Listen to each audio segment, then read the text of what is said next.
And the third thing, the third remedy I'm giving out this morning is remedy to severe cough, whether it is children or adults that is having severe cough.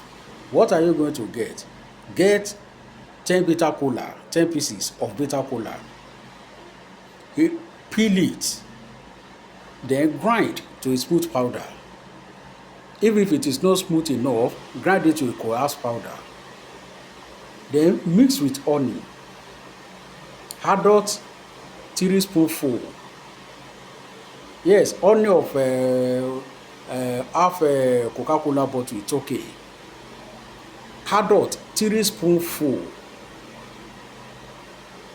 Yes, in the morning, 3 spoonful, late in the night before you go to bed. Kids, just 1 spoonful in the morning and 1 spoonful in the night before you go to bed. Do enjoy your weekend, because weekend begins today. Do enjoy it. This is Dr. B, the CEO of Apps for Health. Should you want to reach me for other health remedies, anyone, let me know on my WhatsApp. And the WhatsApp number to chat with is 07043533097. Dr. B, the CEO of Apps for Health. Enjoy your weekend, please. Bye.